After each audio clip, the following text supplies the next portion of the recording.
যুবকদের মধ্যে একটা যুবকের কথা আমি আজকে আপনাদের বলি। সে যুবকটা হচ্ছে বাংলাদেশের একজন উল্লেখযোগ্য নাম করা ফানি ভিডিও ক্রিয়েটার। সে ফানি ভিডিও তৈরি করে মানুষকে একটু বিনোদন দেয়। তার নাম হচ্ছে আল আমিন। নামটা সুন্দর। তার বাড়ি হচ্ছে ময়মনসিংহ। তো ময়মনসিংহের সে আল আমিনের ব্যাপারে জানলাম। সে আল আমিন একটা ফানি ভিডিও তৈরি করার জন্য পানিতে গিয়েছে।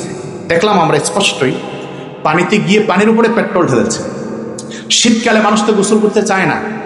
তো শীতকালে যে মানুষ গোসল করতে চায় না তারা পানির ভিতরে একটু আগুনের ভাব তালাশ করে। এটা বোঝাবার জন্য তিনি পানিতে পেট্রোল ঢেলে পানির মধ্যে যখন নাকি আপনার আগুন জ্বালিয়ে দিয়েছে, কিন্তু দুর্ভাগ্য সে আর ওই পানিতে লাফ দিয়ে পানিতে পড়তে পারে না, আবার আগুনে পড়েছে। যার জন্য তার সহকর্মীরা বলেছে তার শরীরের 40 ভাগ তার শরীরে আগুনে পড়ে গেছে। আমার ভাইয়েরা, আমি মনে করলাম হয়তো এই ছেলেটা হয়তোবা কিছুটা খারাপ হতে পারে, অনেকটা বাজে হতে পারে, কিন্তু তার ব্যাপারে কিছু মন্তব্য দেখলাম। এই ছেলেটা গোপনে গোপনে অনেক দান করত, মানুষকে সহায়তা করত, মানবিক ছেলে ছিল। তা আমার ভাইয়েরা, যদিও একটু মানুষকে বিনোদন দেওয়ার জন্য ফানি ভিডিও তৈরি করেছে, কিন্তু এটা তার জীবনের জন্য বড় ভয়ঙ্কর হয়ে গেছে।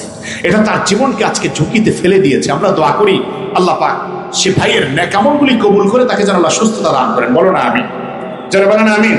তবে আমি এখান থেকে যে মেসেজটা দিতে চাচ্ছি, যদি যৌবনকালে মানুষ সঠিকভাবে চলতে না পারে, বৃদ্ধকালে তার কষ্ট করতে হয়। আল আমিন যে ফানি ভিডিও তৈরি করে মানুষকে বিনোদন দিয়েছে, আজকে তার শরীরের বিভিন্ন অংশ পড়ে গেছে, আজীবন তাকে ধুকে ধুকে কাঁদতে হবে, কষ্ট করতে হবে। ঠিক কিনা বলো? ঠিক কিনা বলো? এজন্য আমাদেরকে সতর্ক থাকতে হবে। কারণ রাসূলুল্লাহ সাল্লাল্লাহু আলাইহি ওয়াসাল্লাম 1 নম্বরে বলেছেন, ইগতানিম খামসান ক্বাবলা খামসিন শাবাবাকা ক্বাবলা হারামিক। তোমার যৌবনকালকে বৃদ্ধকাল আসার আগে গনিমত মনে করো। রাসূল 2 নম্বরে বলেছেন, সিহহাতাকা ক্বাবলা সুকুমিক। আজকের দিনে সুস্থ আছো, আগামীকাল অসুস্থ হয়ে যেতে পারো। সুস্থতাকে অসুস্থতার আগে গনিমত মনে করো। তারপর রাসূল বলেছেন ওয়াগিনাকা ক্বাবলা ফাকরিক। 3 নাম্বার, ধনী আছো, কালকে ফকির হয়ে যেতে পারো। এজন্য ধনীটাকে, ধন সম্পদকে মূল্যায়ন করো। 4 নাম্বার রাসূল বলেছেন ওয়া ফারাগাকা ক্বাবলা শুগলিক। আজকের তুমি ব্যস্ত নাই, ফ্রি আছো, আগামীকাল তুমি ব্যস্ত হয়ে যেতে পারো। সুতরাং উর্দু কায়দায় পড়েছি, আজ কা কাম কাল পর নাহরাল। আজকের কাজ কালকের জন্য রেখো না, আজকের কাজটা আজকেই করে ফেলো। আর রাসূল 5 নম্বরে যে কথা বলেছেন, হায়াতাকা ক্বাবলা মাউতিক। হায়াতকে মৃত্যুর আগে গনিমত মনে করো। যদি আমরা হায়াতকে গনিমত মনে করতে পারি, আমাদের পরকালীন জীবনটা সুন্দর হবে। কথা বলেন ঠিক কিনা? জোরে বলেন ঠিক কিনা? আমরা কি জানি আমরা কি জান্নাতে যাব কি জাহান্নামে যাব? এটা কি আমরা কেউ জানি?